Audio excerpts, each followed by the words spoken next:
आठवतंय मी एक डायरी बनवलेली, त्यातनं मी एक 1 इयरचं इन्कम लिहायची की मला किती मिळालं. ॲक्च्युली इनिशियली तिने मला शी वॉज अगेन्स्ट इट, कारण खूप नॉर्मल आहे ही फील्डच अशी आहे ज्याच्यात एक कन्सिस्टन्सी नाही आहे इन द इन्कम.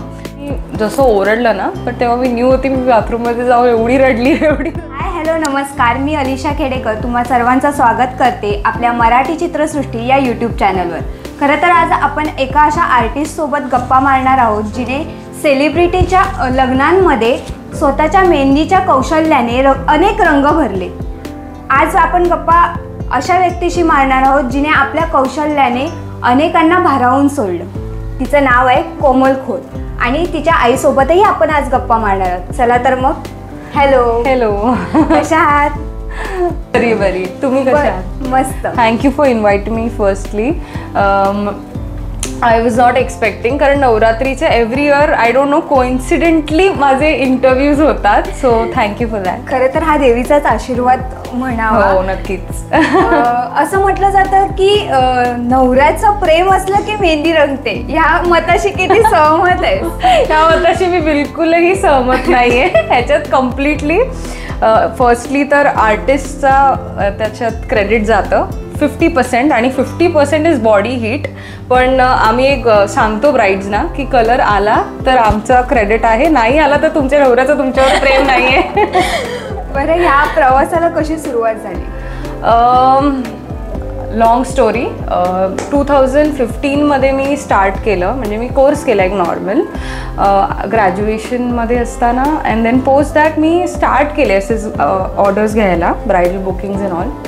पण तेव्हा माझ्या डोक्यात अजिबात नव्हतं की मी हे फुल टाईम करिअर म्हणून सिलेक्ट करेन, कारण मी तेव्हा कंपनी सेक्रेटरीचा कोर्स करत होती.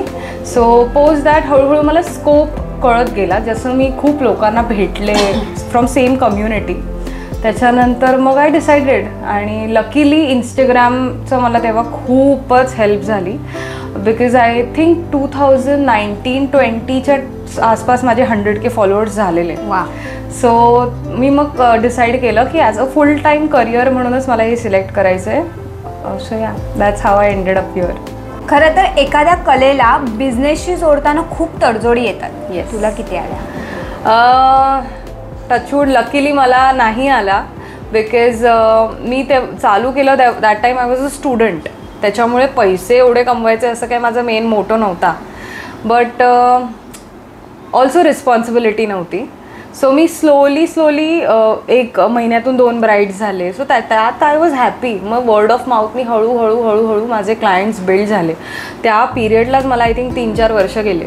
लकीली मला कळलं नाही, बिकॉज माझं स्टडीज चालू होते आणि ते सगळं. बट या आम्ही रेकमेंड तेच करेन की नवीन काही चालू करणार आहे तर गिव्ह इट सम टाईम. कारण मला आठवतंय मी एक डायरी बनवलेली, त्यातनं मी एक 1 इयरचं इन्कम लिहायची की मला किती मिळाले, आणि दॅट वॉज 14,000 पूर्ण वर्षाचे. पण मी इतकी खुश होती, माझ्या पप्पांचं झालं 14,000. मी म्हटलं हां, म्हणजे मला असं झालं की ठीक आहे. पण आत्ता मला रिअलाईज होतं आहे की ते कमी होते, पण मी त्यात खुश होती. बरोबर. या जेव्हा हिने मेहंदीचा हा कोर्स सुरू केला, मेहंदी काढायला सुरुवात केली लोकांच्या हातावरती, तेव्हा तुमचा रिस्पॉन्स काय होता? तेव्हा तुमची प्रतिक्रिया काय होती? चांगली होती. म्हणजे चांगलं वाटायचं. पहिला मी तिला विरोध केलेला, नंतर चांगलं वाटायचं. तुम्हाला काय वाटतं, इतर आयांनी त्यांच्या मुलींना सपोर्ट करावा का? करावा, जरूर करा. तुझं काय मत आहे? कशी होती प्रतिक्रिया आईची? करायला पाहिजे. ॲक्च्युली इनिशियली तिने मला शी वॉज अगेन्स्ट इट, कारण खूप नॉर्मल आहे ही फील्डच अशी आहे ज्याच्यात एक कन्सिस्टन्सी नाही आहे इन द इन्कम. सो कसं आहे, इनिशियली ती अगेन्स्ट होती, कारण नॉर्मल रिझन्स आहेत ज्याच्याशी मी पण आता अग्री करते. कारण कन्सिस्टन्सी नाही आहे इन दिस फील्ड. म्हणजे ऑफ सीझन येतो, सीझनचा पिरियड येतो, ऑफ सीझनच्या वेळेला you don't have any income. त्याच्यामुळे तिचं तेव्हा तसं वागणं वॉज करेक्ट. सो मला असं वाटतं की ज्या मुली आहेत किंवा ज्यांना पण ह्या फील्डमध्ये करायचं आहे, make your parents understand situation की काय आहे, मी कसं कमवणार आहे. तो कॉन्फिडन्स आपणच त्यांना दिला पाहिजे. सो मी ते करण्यात सक्सेसफुल झाली आणि मग शी वॉज हॅपी. बऱ्याच मुलींना ह्या क्षेत्रात यायचंच असतं, म्हणजे त्यांना तडजोड ही करावी लागते की आता तू जसं म्हणालीस की आई वडिलांना मनवावं लागतं. हो मग त्या बाबतीत पण मुली तुझ्याकडे येतात का, म्हणजे हो सल्ला घ्यायला वगैरे? येस, खूप मुली येतात माझ्याकडे. बरेचशा आहेत ज्यांनी सोडला जॉब आणि they are into this full time. So मी आय थिंक 90% मुलींचा हाच प्रॉब्लेम आहे की फॅमिली अग्री नाही करत आहे. कितीतरी अशा टॅलेंटेड मुली आहेत ज्या बऱ्याच गोष्टींमध्ये त्या पुढे आहेत, but they cannot do it because of family pressure. So मला असं वाटतं कुठेतरी की पेरेंट्सनी पण थोडंसं कॉन्फिडन्स मुलांवर दाखवायला पाहिजे, त्यांना थोडा टाईम दिला पाहिजे. आणि ही अशी फील्ड आहेत ना, हे आर्टिस्टवाले जे आर्टिस्टिक फील्ड्स जेवढे आहेत त्यांना तुम्हाला टाईम देणं is a must. It's not like a job. म्हणजे जॉबमध्ये पण तुम्हाला काही लगेच हाईक तर मिळत नाही, तुम्हाला प्रूव्ह करायला लागतं. तर सेम आहे ह्याच्यात पण. असं असतं की एखाद्या गोष्टीला बिझनेसचा टच मिळत नाही तोपर्यंत लोक तुम्हाला तुच्छ लेखतात. म्हणजे तुझं असं झालंय का, मी ॲज अ मेहंदी आर्टिस्ट म्हणून गेले आणि तुला नाही बाबा तू कोण आहेस वगैरे असं कोणी हँडल केलंय का? हो केलं आहे ॲक्च्युली. म्हणजे मी इनिशियली ज्यांच्यासोबत गेली आहे 1-2-3 वेळाच गेली आहे, त्यानंतर मी बंद केलं. सो त्यांचे क्लायंट होते ते, तर त्यांच्याकडून मला अशी ट्रीटमेंट आलेली. म्हणजे मला अजूनही आठवतं आहे, सकाळी 8 वाजल्यापासून आम्ही मेहंदी स्टार्ट केलेली, संध्याकाळचे रात्रीचे 8 वाजलेले आणि माझी एनर्जी गेलेली. माझी आय थिंक 2nd-3rd असेल ती बुकिंग. आणि मी म्हणजे माझे हात शिवर करायला लागलेले. आणि ते नॉर्मल आहे, फुल डे नाहीच काम करू शकत, तर माझे हात शिवर करायला लागले. तर ती क्लायंट म्हणजे एकदम तिने जसं ओरडलं ना, तर तेव्हा मी न्यू होती, मी बाथरूममध्ये जाऊन एवढी रडली. मग आय डिसाइडेड की मी विचारावर कधीच नाही जाणार. मी जे काय आहे माझं बिल्ड करणार आणि माझ्या मुलींना पण मी ते रिस्पेक्ट मिळवून देणार थ्रू माय क्लायंट्स, की त्यांच्यावर ही वेळ आली नाही पाहिजे. त्यामुळे लकीली टचवूड त्याच्यानंतर मला कधीच असे क्लायंट्स नाही मिळाले की ज्यांनी मला खाली बघितले, कारण ती इमेज मी क्रिएट केली आहे. या बरोबर. पण आता ही झाली एक बाजू, पण काही क्लायंट असे पण फॅमिलीयर पण वागतात. हो डेफिनेटली, खूपच. म्हणजे असं माझे कितीतरी क्लायंट्स झाले की they are like my friends, very good friends. त्यांचे पेरेंट्स मला इतकं छान ट्रीट करतात, म्हणजे निघताना त्यांचं असं होतं की भेटायला येत जा, असं होतं त्यांचं. तर असे पण मॅक्झिमम क्लायंट्स माझे असे. मुलीचं एवढं यश पाहून तुमचं काय म्हणणं आहे? मला खूप बरं वाटतं. म्हणजे सगळे तिचे पप्पा पण खूप खुश असतात. माझी मुलगी कुठे पोचली. तुम्हाला या गोष्टीची अपेक्षा सुद्धा नसेल? नाही. बरं, एक मेहंदी आर्टिस्ट म्हणून जर पुढे कधी अपॉर्च्युनिटी जर मुलींना मिळवायची असेल तर कशा थ्रू आणि कशी मिळवावी लागेल त्यांना?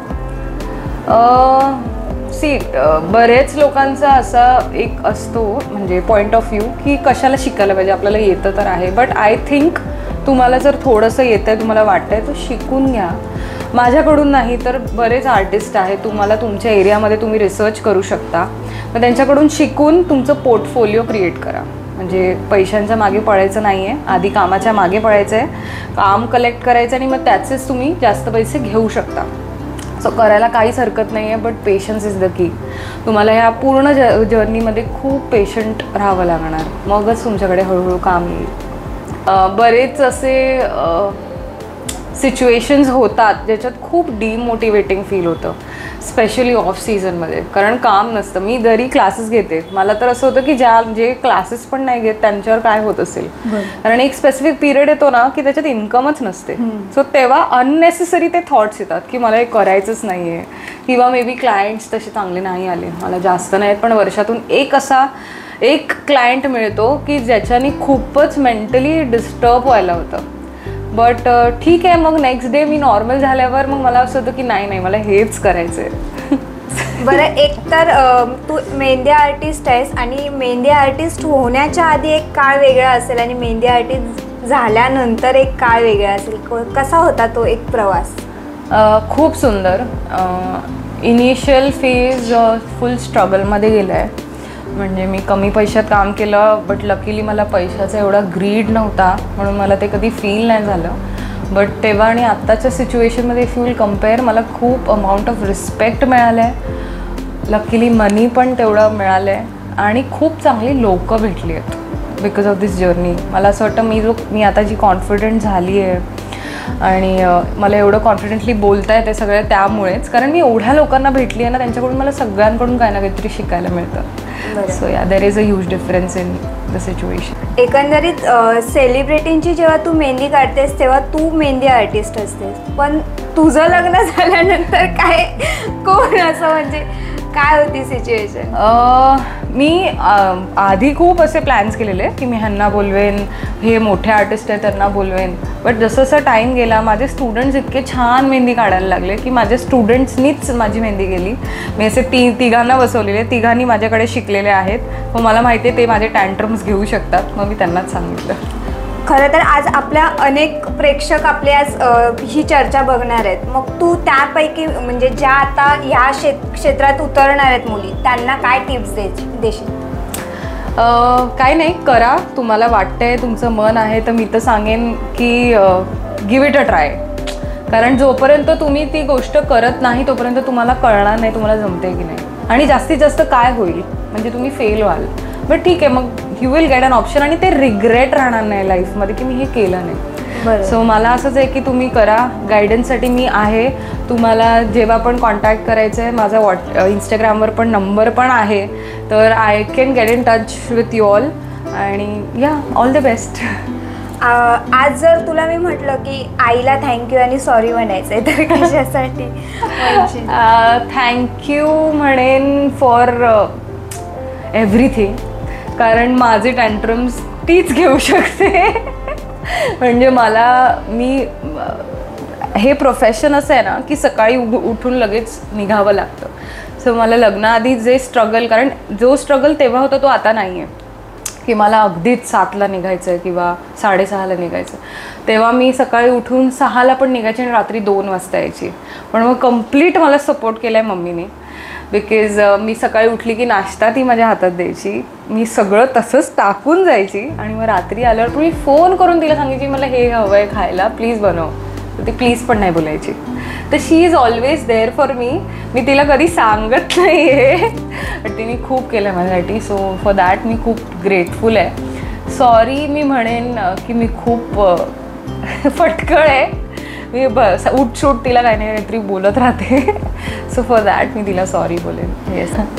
आता खरं तर नवरात्र उत्सव सुरू आहे, तुमच्या नवरात्र उत्सवाबद्दलचा प्लॅन काय? गरबा खेळायला मी जाते, बट नॉट व्हेरी रेग्युलर.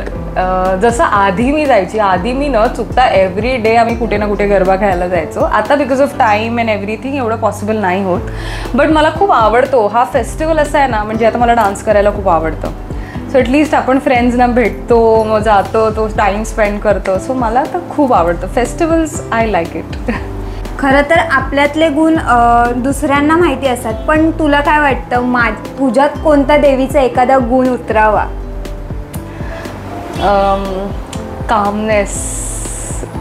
म्हणजे मी बिलकुल काम नाही आहे, मी खूप अशी चंचल आहे, हायपर ॲक्टिव्ह बोलू शकता तुम्ही. मला ना तो कामनेस हवा आहे माझ्यात, की मी सगळं असं शांततेने घेईन. आता लकीली माझी टीम पण अशी आहे ना की मी खूप फटकळ आहे, बट मला मनात काही नसतं, पण मी त्यांना असं काही बोलली तर दे नो की मी अशीच आहे, तर मला खूप सांभाळून घेतात. पण मला तो कामनेस हवा आहे की मी त्यांना शांतीने समजवीन, किंवा माझ्या आईशी शांतीने बोलेन, कारण मी हिला पण खूप असं की अगं नाही ग असं वाटते, बिकॉज आय नो की शी विल अंडरस्टँड मी असे. तर ते मला हवं आहे. जाता जाता आमच्या प्रेक्षकांना काय सांग? थँक्यू मला ही ऑपॉर्च्युनिटी द्यायला, आणि मला माझे जे पॉईंट्स आहेत ते सांगायला खूप आवडतं मला गप्पा मारायला. सो मला ही ऑपॉर्च्युनिटी द्यायला थँक्यू. आणि प्रेक्षकांना हेच सांगेन की नवरात्री खूप छान सेलिब्रेट करा, एन्जॉय करा, आणि जे हवं ते करा. तुम्हाला जे बनायचं आहे ते बना. लाईफमध्ये रिग्रेट नसलं पाहिजे कसलंच. Thank you so much. तुम्ही आज दोघे आमच्याशी गप्पा मारला त्यासाठी थँक्यू सो मच. तुम्हा सर्वांना नवरात्रीच्या हार्दिक शुभेच्छा.